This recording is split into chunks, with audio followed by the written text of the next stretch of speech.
That helps get one's attention. As many husbands out there know, power tools, such as these, work. They make work, whether a job at home or at your office or wherever. They make it easier, immeasurably easier sometimes. Oops. I didn't point it. I'll point it the right way this time. Personal power tools sometimes require a manual or now, in many cases, access to YouTube, where literally thousands of both high-grade and homemade videos exist to help you best use your power tools. I have here a little power tool that many of you will recognize, what is commonly called a Sawzall. This little baby cuts through just about anything, wood frames and nails, doors, steel pipe, you name it, it'll cut it. So as you can see, this particular Sawzall has seen a little bit of work. I have a lot of little blades with me as well. But what you may not know is this is not my Sawzall. This belongs to my wife. I'm not making this up. This particular Sawzall was given to her by her late brother Jack, who gave it to her as a gift. So she's used it quite a bit, and what you may not know about Jamie is that when she lived in Southern California, she used to buy homes and remodel them and put them back on the market. Did very well, and even once upon a time had an investment with Aaron Dean, and they co-owned an investment house, and they remodeled it and put that on the market very successfully. So you can see some of these little dings and whatnot came from that. So how does that relate to me? Well, one time I came home from work, and I found a dumpster in my driveway. To my surprise, in the dumpster was most of my kitchen. There were the cabinets and flooring and all sorts of other things. But now, thanks to this little power tool, in part, we have a very nice kitchen. This experience also led our son Winston, who wanted to move to nearby house with a second story, to once comment to my wife when he was very young, "We should move there, Mom, because you could really tear that house up good." So she knows how to use this. But there are other handy applications for power tools, even like this. So some of you may have seen recently one that I put up on Facebook. There's a great series called Cooking with Power Tools. So you can see the URL at the bottom of the slide, and you're looking for it up yourself, or you can simply Google the phrase Cooking with Power Tools. So as you can see from this slide, if you have a loaf of bread in the previous one that's slightly hard, no problem. Just fire up your table saw, and the next thing you know, you have beautiful slices of fresh bread. And this one, especially you bachelors out there, take note. You can benefit from this YouTube series because you can use tools like this Sawzall to slice up vegetables. Lettuce, tomatoes, all sorts of things. And you can even toast the bread with a propane torch. But of course, this is a sermonette and not a cooking show. So I'd like to talk now about biblical power tools and how to use them. Like other power tools, there's a manual on how to use biblical power tools. This particular copy of the Bible, as you can see, apparently has been signed by the author, which makes it uniquely valuable, because oftentimes when you go to a book signing, you get tips on how to use things. So whenever they have at Barnes & Noble the book signing for this particular book, I hope to attend and get a few inside tips. But meanwhile, it does provide some resources for all of us today. This specific Bible tool I'd like to talk about briefly is the power tool of the Bible that we know as faith. I'd like to talk to you about how to use faith and apply faith today. Faith is both a simple and complex topic, so today we're going to mostly talk about the operational side of using a power tool like this for faith. We're not going to talk about how it's designed or where it comes from or the etymology or the theology. We're just going to talk about how to use it. So, straight out of our booklet, How to Have Living Faith, we read, faith is trusting belief, conviction, and conduct based on a right relationship with God. It is not static, but grows in strength and depth as we nourish that relationship with our Creator throughout our lives. That's straight out of here. But there's one important thing to note when we look at this. Sorry, I didn't get there, but you notice at the bottom that the Greek word for faith is also the Greek word for belief, which makes for a very interesting meditation, a Bible study sometime if you want to go through that. because that Greek word pistis is translated faith or belief depending on the context and the words around it. So understanding how faith and belief work together activates both parts of the famous verse on faith in Hebrews 11:6. I'll just read it to you. Without faith it is impossible to please God, for whoever would draw near to God must do two things. And we often forget this part. We have to believe that he exists. So faith and belief go together. And that he rewards those who seek him. So there's faith in that because God is unseen. We don't see him. He doesn't come and talk to us personally like days of old. So you have to utilize faith. You can't have faith unless you believe. And there is such a thing as a human faith or conviction that gets the ball rolling. So you have to start someplace before you receive the spiritual gift. And that gift, of course, is the faith of Jesus Christ. That is the biblical power tool. And as Paul reveals in both Romans and Galatians, this spiritual faith is literally from him. It is his, not ours. That is, there's a difference between the human faith that we start out with and where we end up.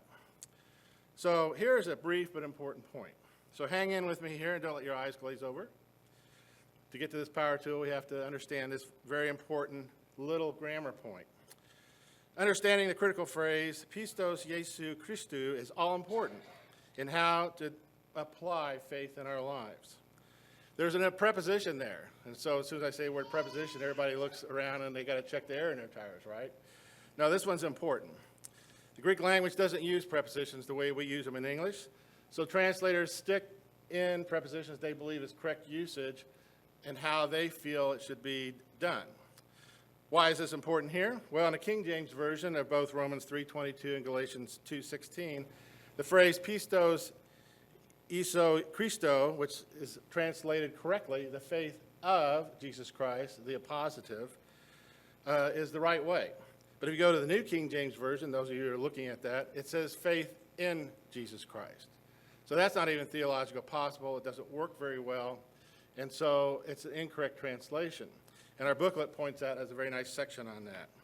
So it's a gift. It's the faith of Jesus Christ literally that you ask for, that you apply. So that spiritual faith is activated when you start doing a few things. So let's talk about how this works.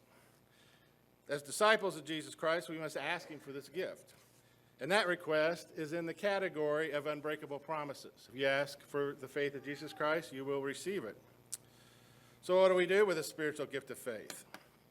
Well, as noted, faith and belief go together, especially when we understand that God exists and he rewards those that seek him.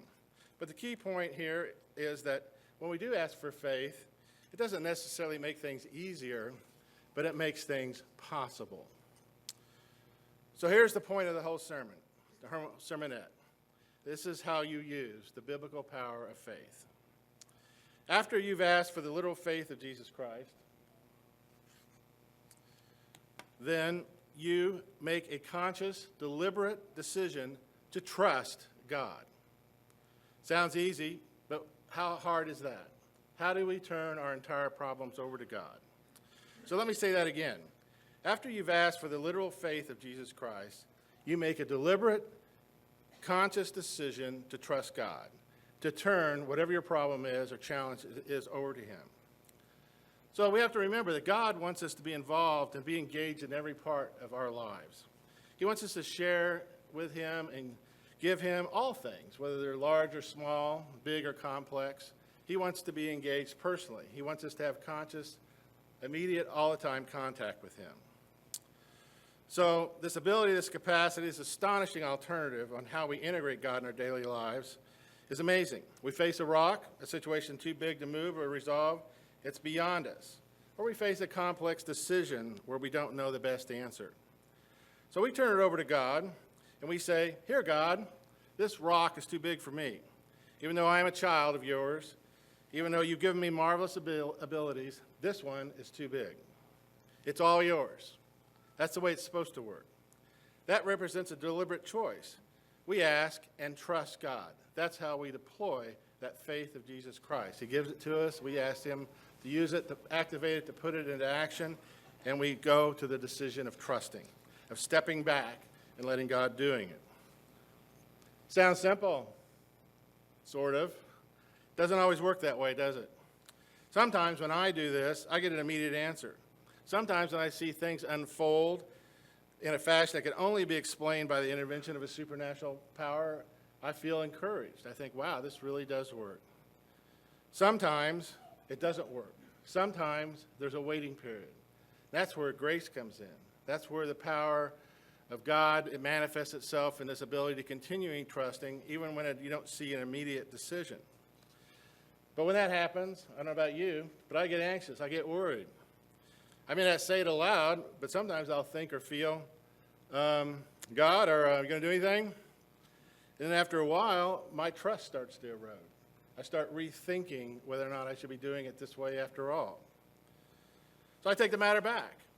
I say, here, God, I'll fix it. Don't worry about it. You know, that works real well, doesn't it? Usually when I do that, it's a real mess. So then I end up giving it back to God anyway, except this time when I give it back to him, it's got claw marks on it. But I said, give me that back, God. I'm not going to wait. You're not doing it in my time. So when I trust, I really have to trust. So here I'd like to give you some personal points, experiences I've had. You could probably add to them yourself about what happens and how we can trust God and things to remember. So first of all, trust is giving God control, stepping back, letting him work. God is often an 11:59 God. He does things on his time and for his purpose. Waiting on God sometimes asks us to ask for more faith and to use more faith. This gift from Jesus Christ. But we have to remember that God won't test us, even though we may find ourselves in a test, more than we can stand, and we have to continue to believe. The point of doing that is when we wait on God, it builds holy, righteous character. And the only way you can build holy, righteous character, unfortunately, is when you're tested and when you have to wait. So that leads to the final point, which is waiting during a trial is uncomfortable. I don't know about you, but I don't like to be uncomfortable. I don't like to be uncomfortable at all, as a matter of fact. But in order to make trust work, we have to embrace being uncomfortable. An amazing byproduct of that is when we do embrace the uncomfortable, when we're waiting for God to deliver us, even though it doesn't seem like he's doing it. He's doing things in his time and his purpose. Sometimes we don't ask the right way, like James says, and it delays the answer. So there are other variables in there. But ultimately, God will deliver. That's an unbreakable promise. And when we know that, and we can embrace the uncomfortable, it gives us the capacity to rejoice. So here we are. You might have been wondering in this sermonette, when's he going to get to this verse? And of course, here it is, the famous verse. Danny Luker told me on numerous occasions that Proverbs 3, verses 5 and 6 was one of his most favorite verses because of the truth and power that it held. He talked about it often. Of course, we read trust, that word trust. That means that deliberate action of deploying faith, of waiting on God, saying, okay, God, I'm going to turn it over to you. This is too big for me, and you're going to have to help me out. And then when we do that, we say, okay, God, it's going to happen this way, right?